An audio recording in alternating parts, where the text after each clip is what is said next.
All right. So, welcome everyone. Today I'm going to be interviewing a close friend from graduate school, Christina. So, Christina and I met in graduate school where we worked in the same lab together at Tufts University. A few years prior to Tufts, Christina completed both an undergraduate and a master's degree in civil engineering at Rensselaer Polytechnic Institute. I apologize to everyone at RPI for butchering that name in advance. During her master's degree, Christina performed testing and presented research on compression strength of different concrete mixtures. After her master's, Christina moved to Las Vegas, where she worked in structural engineering for 3 years with a focus on, I believe, water retaining structures. Lucky for all of us, Christina eventually moved back to the East Coast for graduate school, where she's been working towards her PhD at Tufts for around the last 4 years. Broadly speaking, Christina's research has been on improving approaches to recording and using earthquake damage data for different reconnaissance and repair responses. We're going to get into more specifics about all of that later on, but is there anything big in there I might have missed? No, I think you got it all. I think just in addition to the reconnaissance work, more so focusing on, relationships between academia and stakeholders. Can you expand on that a little bit and tell us maybe a little bit about the stakeholders that you work with? Sure. So a lot of the research that I do really is about translating data into actionable knowledge. So it's not only about collecting and archiving earthquake data, but more about letting people know what the damages are, what we have been noticing, so that they can make better decisions moving forward. Great, great. And is that been mostly focused on earthquake data for you, or have you had the chance to delve into anything else? It's been mostly earthquake data, and I did one project looking at the war in Ukraine. Um, That's that right. wasn't Yeah, I necessarily remember. fun for me, but something that I think was and is still necessary so that, everybody is aware of what's going on and how the distribution of damage looks like. Oh, that's great. Yeah, I remember seeing that on LinkedIn a while ago. Um, I'm assuming you were able to use some satellite imagery for that as well? Yes. So with this project specifically, one, it was about, looking at the damage distribution, but it was also about testing out a methodology and looking into using data that's coming out as the war is happening. So that sort of data we call near real time. And a lot of times they are perishable. And in the blink of an eye, they go missing. So it's really, really important that we are aware of what's perishable and what's not, and making the differentiation so that we can make better rules and regulations for those data that go missing if we don't take care of them right away. Okay, great. So I'm gonna go back in time a little bit here for a minute, I think, and ask you about some of your early years. Sure. In a broad sense, I guess, can you tell me a little bit about maybe what were some of the first topics that you focused on in high school and undergraduate studies, and maybe what kind of career paths you were thinking about back then?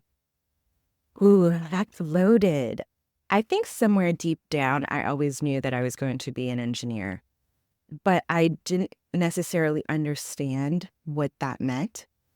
I mean, my dad's an engineer. Growing up around him, that's just something that I just felt like would be a cool thing to do.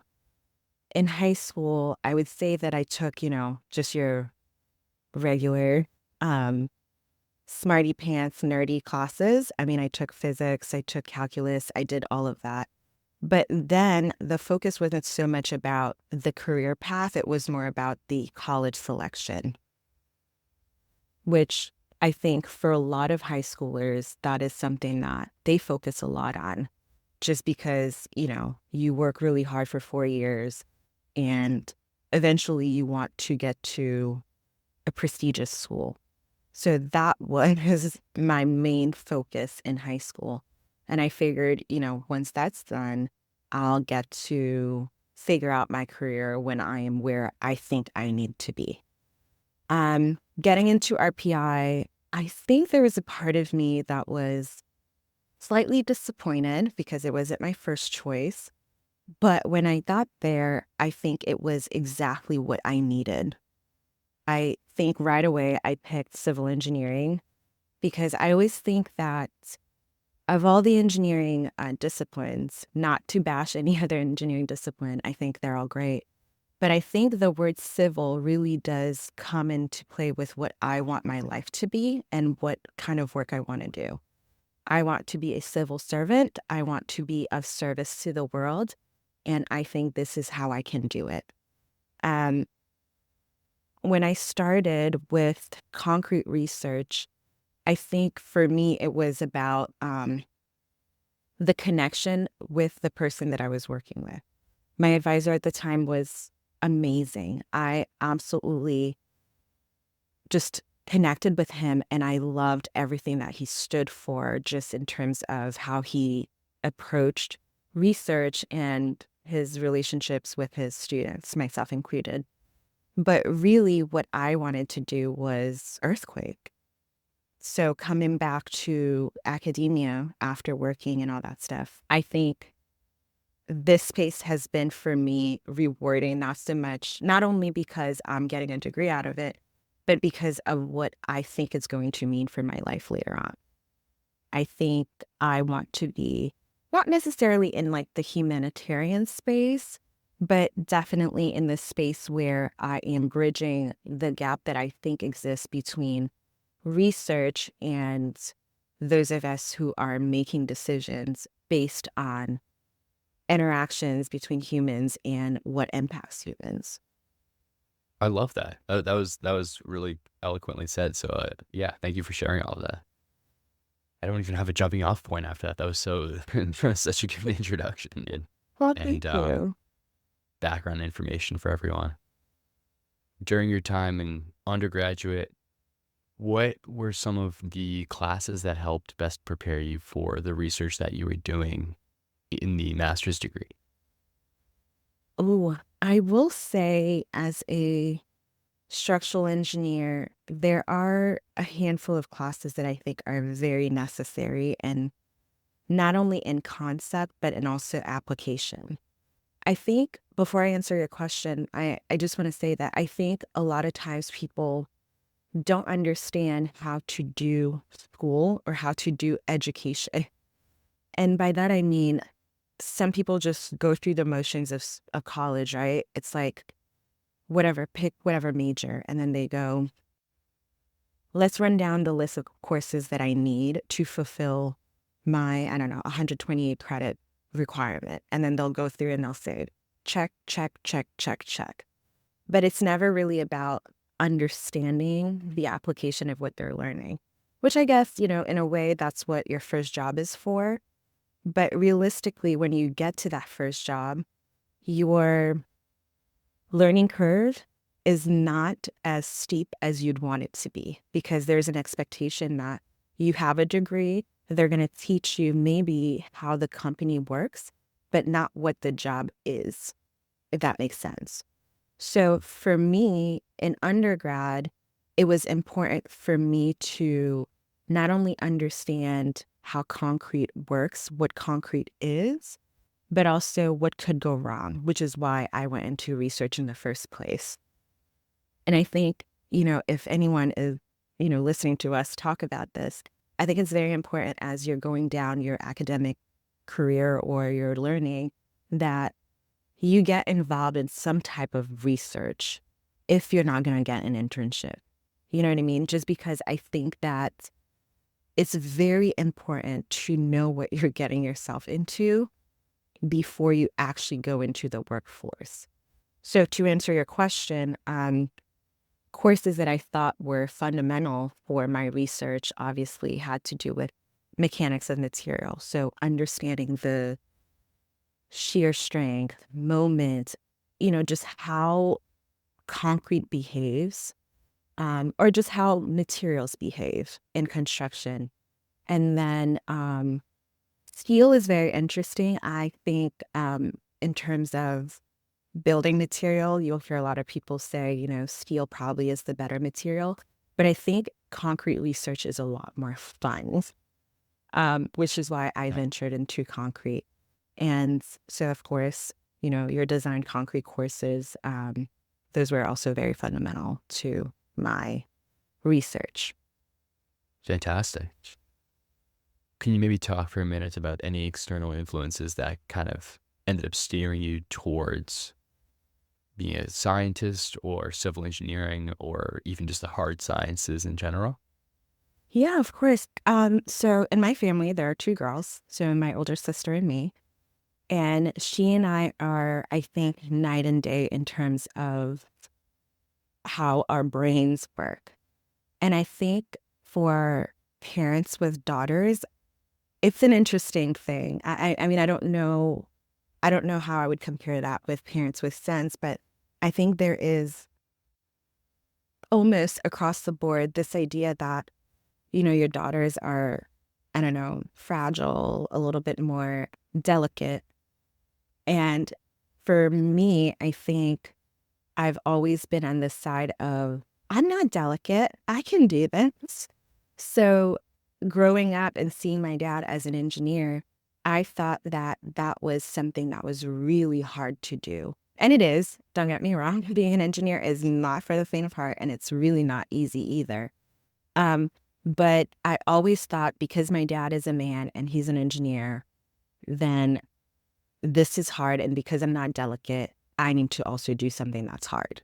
So it really wasn't about, I guess, being encouraged down that road or anything like that. It was just to feed my ego that I too can do what my dad is doing. That's awesome. No, I think that's a totally reasonable approach. Yeah. Love to talk about the master's stuff for another minute. Can you tell me in a broad sense, maybe how some of the master's classes differed from undergraduate? And I guess it kind of helps doing the two degrees together, maybe in some sense where you have fewer prerequisites to catch up on. Mhm. But maybe how some of the classes differed in general and which of those you thought helped prepare you best for the work in the career as well in structural engineering. Sure. I'll first start by saying that knowing what I know now, I would have done my master's degree differently. The reason for that is I think research deserves more time than I wanted to give it at the time. Going back a little bit, in high school, I did all of these, AP courses. So when I got to college, the amount of credits that I started with was insane. Now, knowing what I know now, just like in retrospect, I would have done that differently as well. But, you know, it was already done. I actually finished the requirements for my bachelor's degree, I want to say within like 3 years.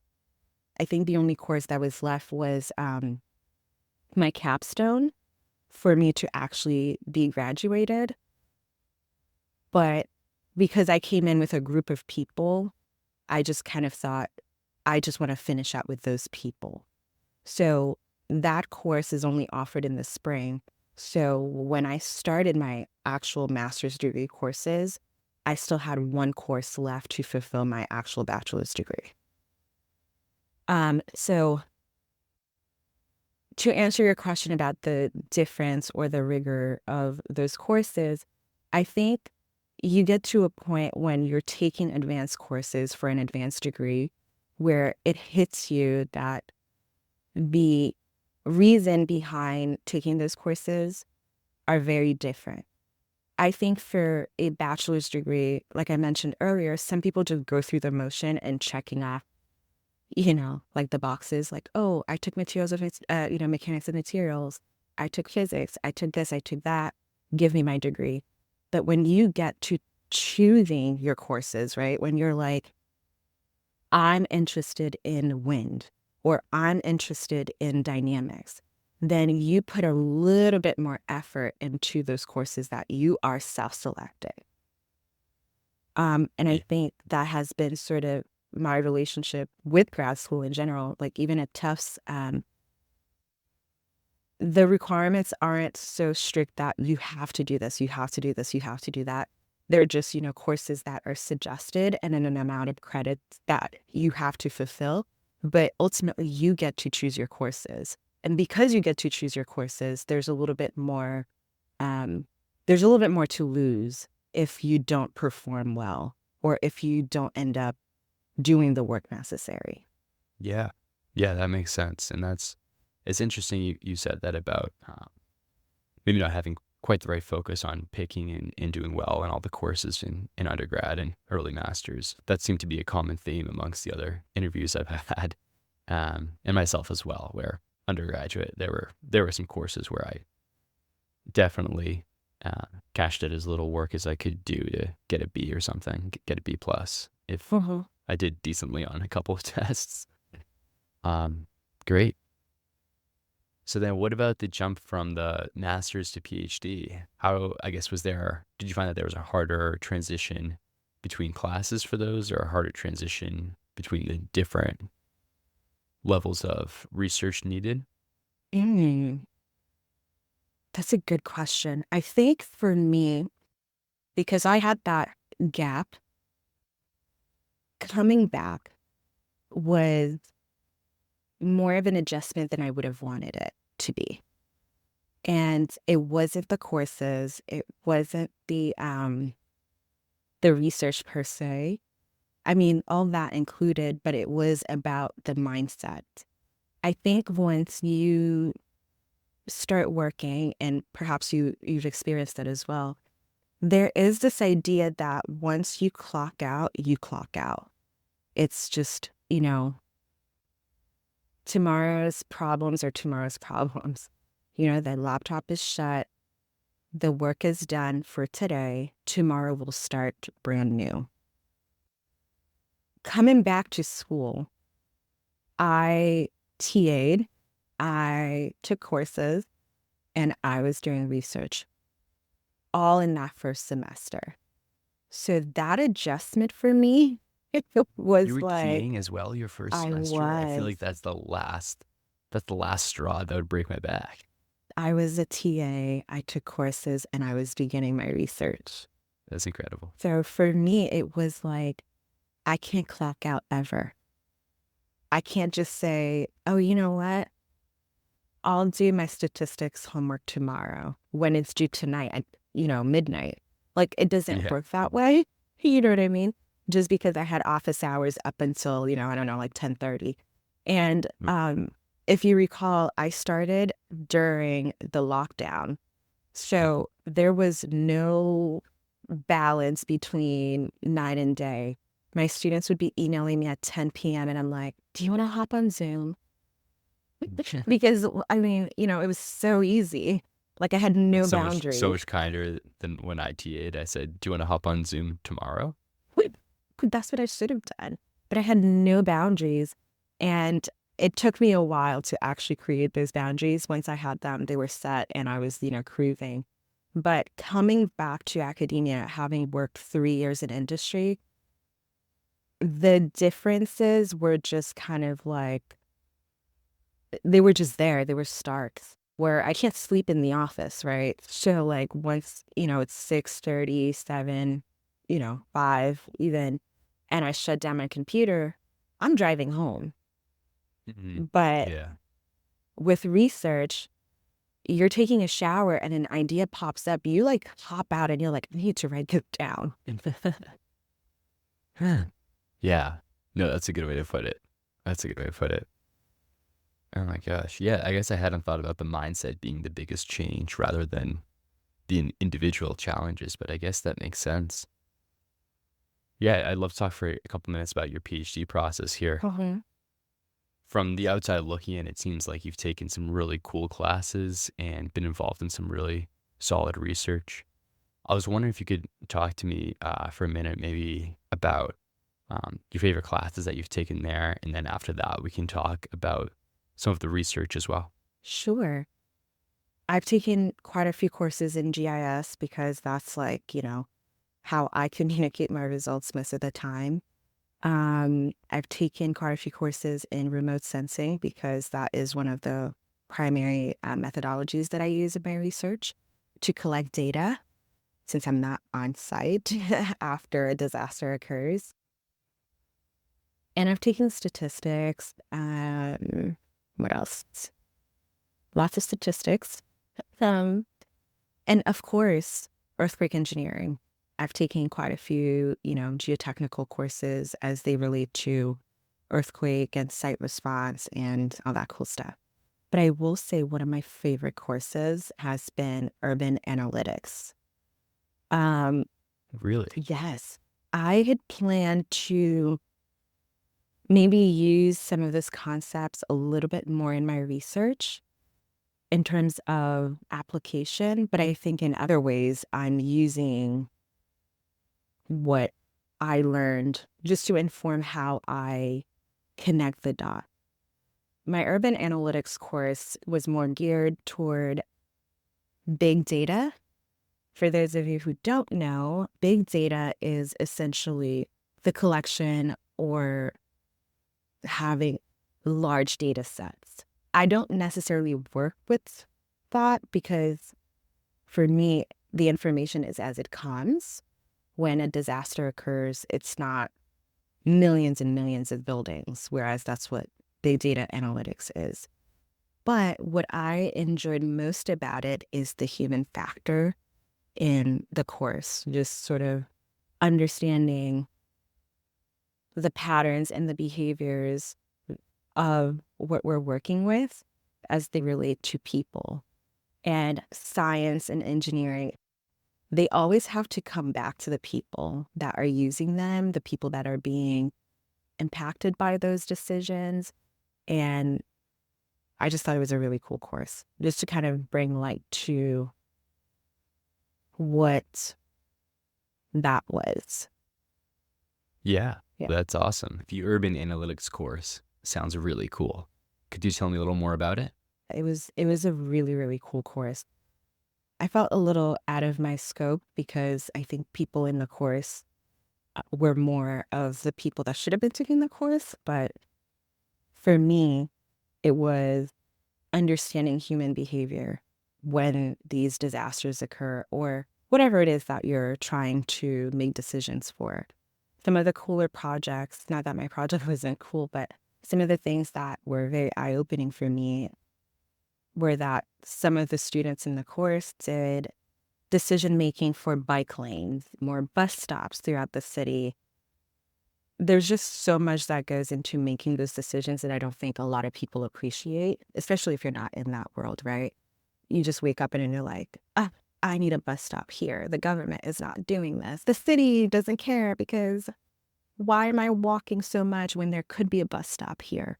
But there's just so much that goes into the decision to put certain things in certain places that I was just kind of in awe of the people in the course that were helping make those decisions happen for the city. Oh yeah. That kind of stuff goes through my head all the time because I guess after learning a little bit about urban planning at Tufts, where it's a pretty popular course for the undergrads, Mm-hmm. every time I get to like a complicated intersection, a 5 or 6 way intersection, I start grading it in my head and being like, okay, Mm-hmm. what do the urban planners do well here? What do they do poorly? Mm-hmm. Why is one of those lanes having to wait 10 minutes at a red light? Yeah, it's just ends up being so much more complicated than people think when they first show up to an intersection. So Mm-hmm. that's good stuff. Great. Okay, so then jumping into some of the PhD research here, I have 4 things on my list, one of which was the data detection in war in Ukraine, which I Mm-hmm. know we talked about briefly earlier. And then the other 3 were the 3 aspects of your dissertation proposal. Mm-hmm. I guess I was looking to get kind of a layperson's perspective on what kind of research you're doing and why it's important for people to know that you're doing it. Yeah, I guess maybe starting with the first topic on the preservation of time-sensitive data. Mm-hmm. Can you tell me in maybe 2 or 3 sentences what that project was about? Yeah, sure. Let me first, I guess, talk about the title of my proposal, which may or may not change. We'll see by December what happens. But the full title of my dissertation as of today is Bridging the Gap Between Earthquake Reconnaissance and Actionable Knowledge, a multidisciplinary data-driven approach for capturing, preserving, and using perishable data. And just to sort of break that down, the first portion of it is bridging the gap between earthquake reconnaissance and actionable knowledge. So essentially saying what we're seeing and actually the decisions that are being made. Take, for example, I don't know, hurricane, I think it might have been Hurricane Ian, who flooded. Whenever there's a hurricane that hits New York City, the first thing we see on TV is the flooding of the subway stations, right? And you're like, as someone watching, you're like, okay, if I know this, plain and simple, I'm seeing it on TV, I'm seeing it in the news, what decisions being made to remediate or to prevent this from happening in future occurrences of hurricane?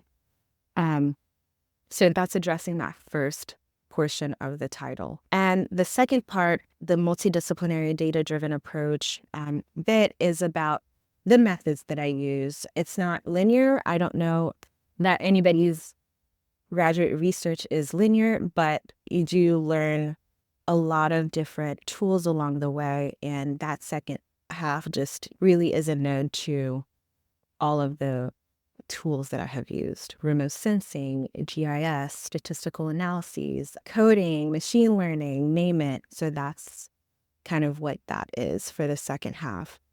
And your question was about using and capturing and preserving perishable data, correct? Yeah, I was just hoping to touch on some of the ideas of that first chapter of the dissertation. Yeah, of course. So perishable data is, as mentioned earlier, is data that is transient. So for instance, with earthquake, we have this phenomenon called liquefaction. And liquefaction is not consistent. Sometimes with an earthquake event, you'll have places that liquefy, and in other events, you don't have liquefaction. And there are a lot of reasons that I'm not really going to get into for the occurrence or non-occurrence of liquefaction. But what I will say is that as small or as unimportant, quote unquote, unimportant as liquefaction may be, they can have catastrophic results. For instance, when a ground liquefies underneath a building, what happens is that buildings sink. And because there is nothing really holding the ground together. Liquefaction, you get the word liquid, which suggests that the ground is no longer solid. Think of a smoothie that you blended, right? You blended soil and water together, and it's more water than soil. So when that happens, there's no bearing underneath your building, and you get settlement. You can get uniform settlement, which is when your building goes straight down, or you get differential settlement, which is when your building tilts. So like the right side goes down and then the left side goes up. That's really important for us to know. But with liquefaction, what happens is once it's all settled, the ground hardens again. And when it doesn't occur, say, underneath a building or near and around other built structures, sometimes they occur in empty fields, they occur on roads. And when they occur on roads, sometimes they may look like potholes, but they're not potholes.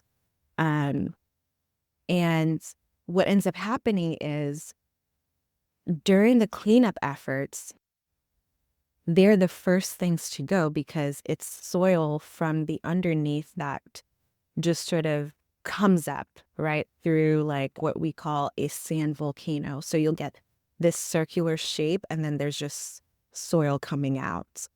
And naturally, with immediate need for getting to people, ambulances driving down the roads, they do have to clean off the sediments that have come up on the roads. And what that does is it erases data, because once you clean it off and the ground has settled, it really sometimes looks like nothing really happened there. But it's important to know what happened there. And the reason for that is if down the line, 10 years from now, this road is no longer a road, we're, developing the area and we're turning it into, I don't know, commercial buildings. Say, for instance, it occurred in an empty lot, and all of a sudden you're seeing buildings on that lot. We need to know that that ground is liquefiable.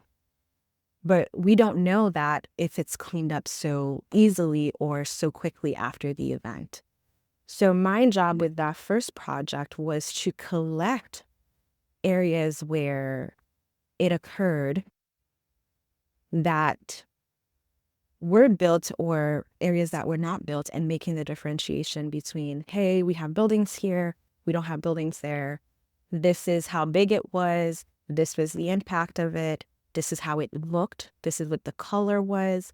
And this is how you can name it by name, because oftentimes it looks like it's maybe a pothole or a sinkhole, but it's not. So my data collection for that first project really was to inform people about, number one, how to collect data related to liquefaction, but also to know what it looks like when it occurs, so that we can call it out by name when it does occur, so that we know what it looks like where it occurs, and to better inform our decisions on where we build. One of the prime examples of how data like this is used is after the Christchurch earthquake in New Zealand, which occurred in 2011, there was so much liquefaction everywhere that there is a whole area that was built that now the New Zealand government says you can no longer build here. That's why that first project is important. Yeah, I've talked about liquefaction on here before. I think you hit a really good point of it, though, that I completely forgot about and worth emphasizing, which is that it is so perishable. An ambulance drives on the road to get to the disaster site, and you could easily lose some of the sand boils or anything else. I remember one of the events I was looking at, the 1964 Alaska earthquake. Mm-hmm. There was a bunch of liquefaction, but so much of it was in remote, hard to get to areas, and we didn't have tons of satellites up there taking aerial photos every time we wanted.